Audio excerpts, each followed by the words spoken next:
Virtual RC Racing, The Inside Story. Episode 4, Tires.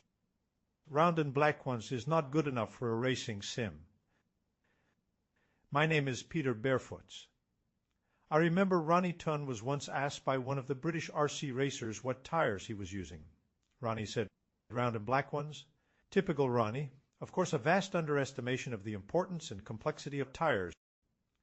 In the automotive industry, it has taken many years to come up with accurate tire model physics, and this process has surely been accelerated by developments in Formula One. Tires play such an important role in F1, and in fact all classes of racing. Before an F1 race, simulator tests have become a critical part of the preparation of F1 teams for a particular track, and especially during a race weekend. The physics models used for F1 are developed in close collaboration with tire manufacturer Pirelli, and I would not be amazed if all teams use the same tire physics. But what is the situation in the RC industry?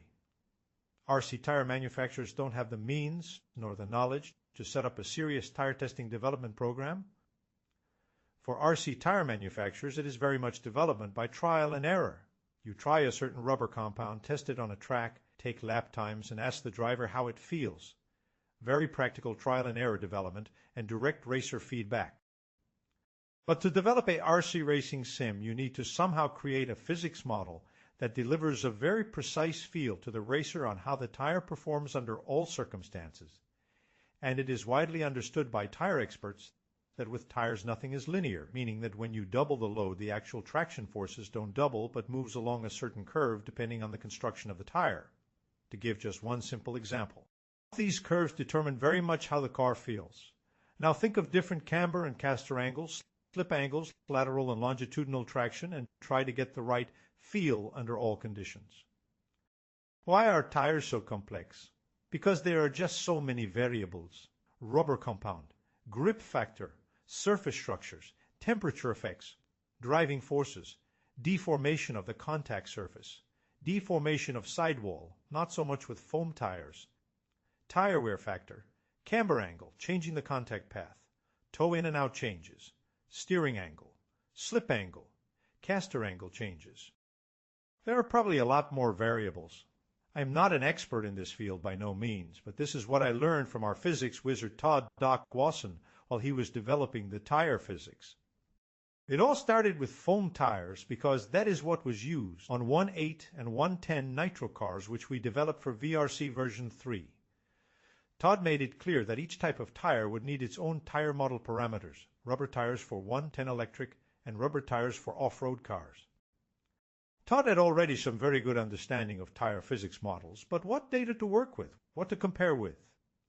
We had data logger data with acceleration curves and cornering speed with different tire compounds, from which we could calculate some basic grip data. But as already explained earlier, tires don't work in a linear way.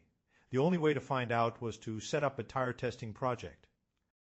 And here is yet another mysterious coincidence in our quest to develop realistic physics for VRC-3. Todd lived in St. Paul, Minnesota, just a big city, one of thousands in the U.S., in one of 50 states in the U.S., right? Before he came to work on the VRC project, Todd had already established some contacts with a certain Doug Millikan, who is considered to be the authority in racing car vehicle dynamic science. Just Google his name, and you will find out. Doug Millikan lived somewhere in the middle of the U.S. and had decided to move to St. Paul, of all places. And somehow Todd found out about this incredible coincidence. Todd contacted Doug about the VRC Physics Engine project and that he was about to start a tire testing project to obtain data from these little foam tires for model RC cars. Doug had probably never seen an RC car before, but apparently was interested in the project. Todd and Doug met and had long discussions on how to approach the testing project. It became clear to Todd that the only way to gather realistic data was to build a miniature version of a real tire testing rig or machine, as used for full-scale tires. The principles are of course very much the same. Measure the longitudinal, forward and lateral sideward. Forces under many different wheel and steering angles, tire loads and tire speeds. This is easier said than done. Todd designed the test rig, we engineered and manufactured it at Serpent and then sent it over to the U.S. Todd added the load sensors to measure all these forces and wrote the software to capture and analyze the data. If I remember well, Doug Millikan was also involved in this process. The longitudinal measurements were dropped as it was too complex to measure accurately because foam tires are so small and relatively stiff compared to rubber tires.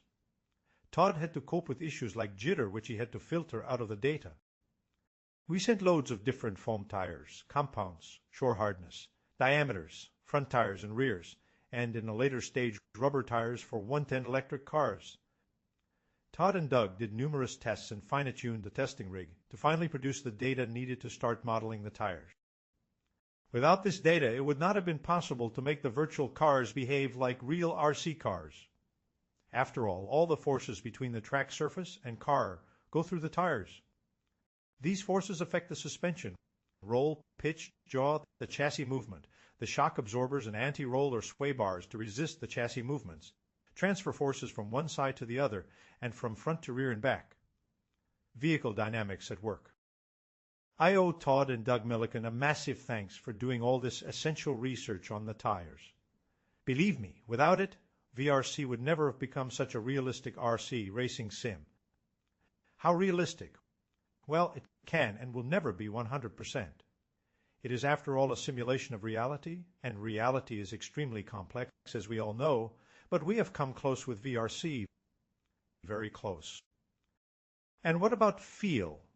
In the next episode, I will zoom in a bit more on the actual tire physics model Todd created, and with what sort of variables, parameters, we work with. And remember, the sim software must calculate 350 times per second, and for 112 even 500 times per second, the results of all these forces, which determines how the car behaves on the track and feels. Feel is an essential factor in RC racing. Kind of strange, of course, as you can't feel anything.